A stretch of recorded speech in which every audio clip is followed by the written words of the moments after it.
everybody. When I was a kid, my parents would make these hippie sandwiches that they called pocket sandwiches.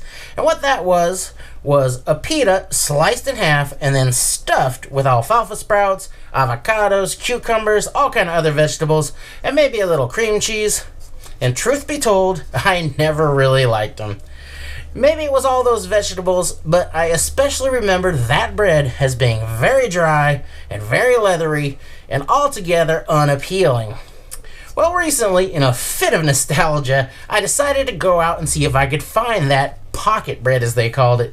And I went to several grocery stores in my area, and they had plenty of pita, but it was all the real nice, fluffy, and soft pita, and none of that leathery pocket stuff. So, on this episode of Deep Dish, I'm going to take a deep dive into the world of flatbreads and see if I can make a passable pocket pita.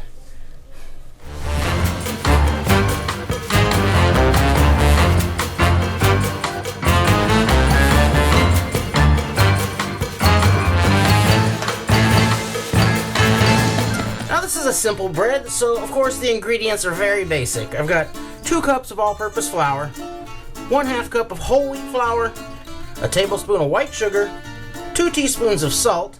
I'll add in a tablespoon of olive oil and a teaspoon of salt, and 1 cup of sort of lukewarm water. Should be between 90 and 100 degrees. That's just right. And now, this is real easy to put together. I'll just add the whole wheat flour right into the flour, the sugar, that teaspoon of salt, and I'll just kind of stir all those dry ingredients together.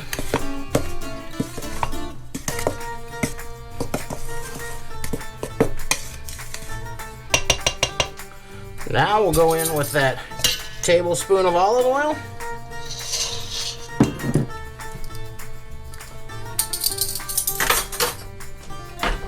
Stir that right in.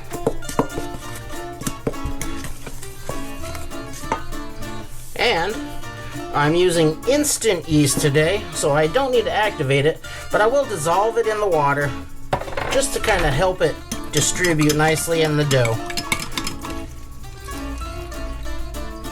Just go ahead and dump it on. And now, we'll mix that all together until it starts to come together. Just like that. And now, let the kneading begin. Now, I've just got a very lightly floured surface here. And I'll lightly flour my hands as well, because this is a very sticky and wet dough right now. And now, I'll just begin to knead this. And I'm going to have to do this for 10 minutes. It's really sticky right now. And I've got a little bit of extra flour over here to use, but I'm going to use as little as that as possible. This is a real moist dough, because that water that's in there is what's going to make the steam that's going to cause this to puff up, hopefully. But you can see now it's really sticky. I'll just keep working it. 10 minutes. I'm going to set a timer.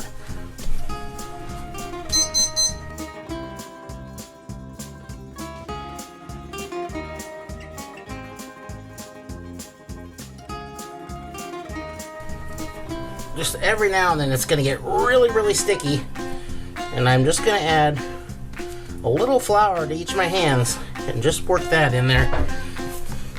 Very little.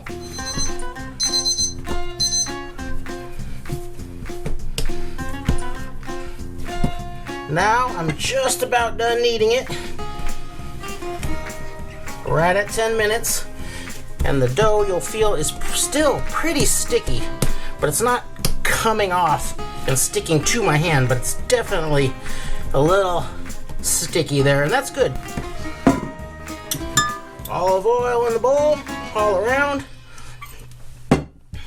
Take my nice dough ball, put it face down, oil it all up, oil it all around, and I will cover this up with a nice clean kitchen towel. Put this somewhere warm and out of the breeze for 2 hours or until it's doubled in size. Alright. Let's see how this looks after 2 hours. Oh, yeah. That is definitely doubled in size. Great. Now we can move on to rolling these out.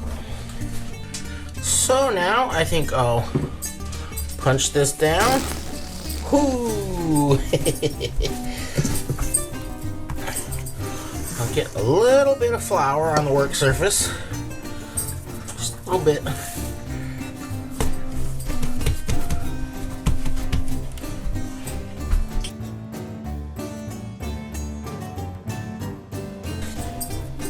Now, I want to cut this into 10 close to equal pieces. So let's see. There's a fold over there.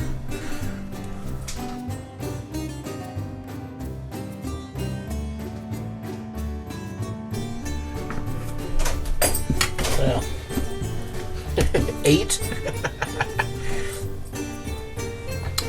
Bad math there. So I went and I redid the dough into 10 sort of equal portions. And now the next step is to make these into some little tight balls. So to do that, I kind of flatten it out a little bit and then squeeze it up and through my fingers like so. Then tuck the bottom up and in. And that way it creates a nice smooth surface on top here. And that's going to help when you roll these out so it doesn't form any kind of creases on top. So you really do want a nice smooth surface on top. And then I'll just kind of give those a little start, flatten them out just a little bit. And then when I start to roll these out, I'll cover these over here with a towel to keep them from drying out. So, okay, I'll start with just a little bit of flour on the surface here. Pull out one of my little dough balls. And I kind of pat it down, get it a kickstart with my hand here, trying to keep it somewhat round. And now we'll roll that out nice and thin, pull it all the way over the edges, and get that nice and thin to about 1/8 of an inch. Should be about 6-inch circle.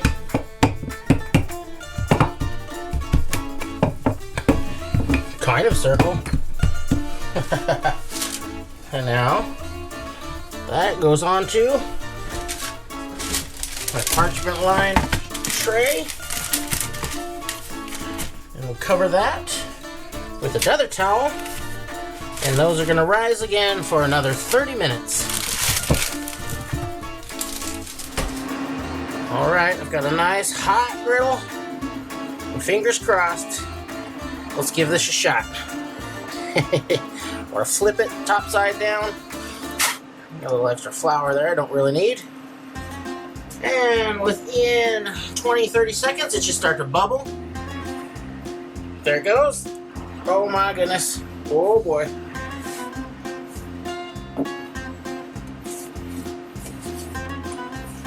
I don't want those bubbles to pop, so I'm going to flip it over.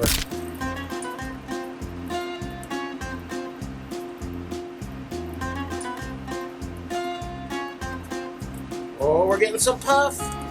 We're getting some puff. I'm just keeping my eye out for any little places where steam is shooting out, and I'll kind of hold those down. Oh, it's coming up. Come on, you can do it.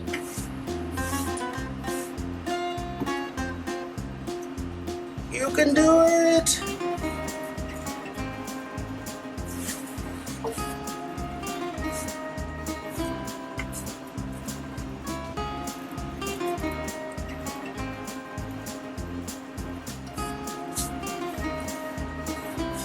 I don't know where the steam was getting out on that side there.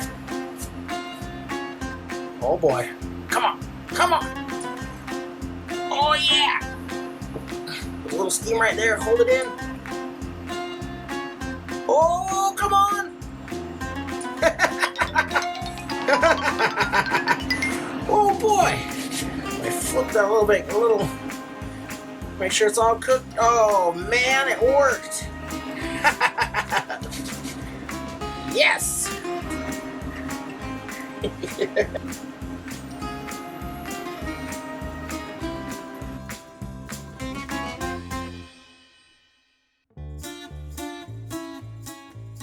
So, as I've been cooking these, I've just been tossing them into this pan over here and keeping them covered with another clean kitchen towel.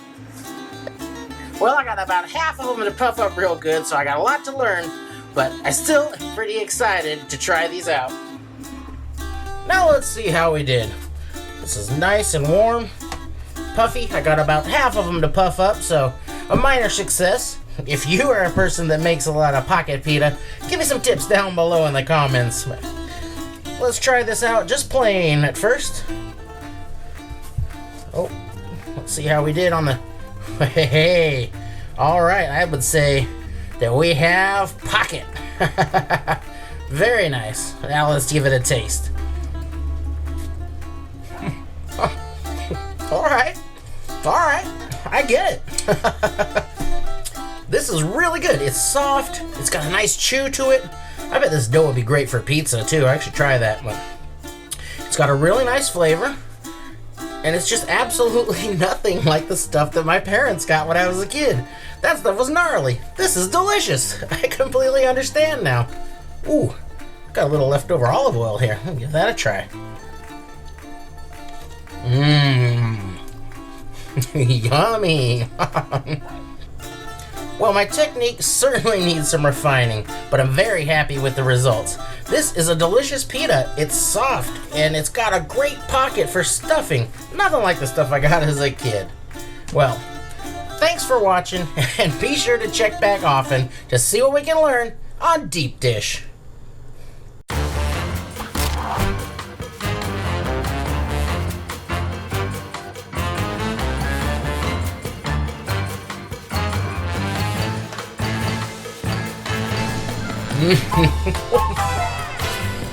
Oh!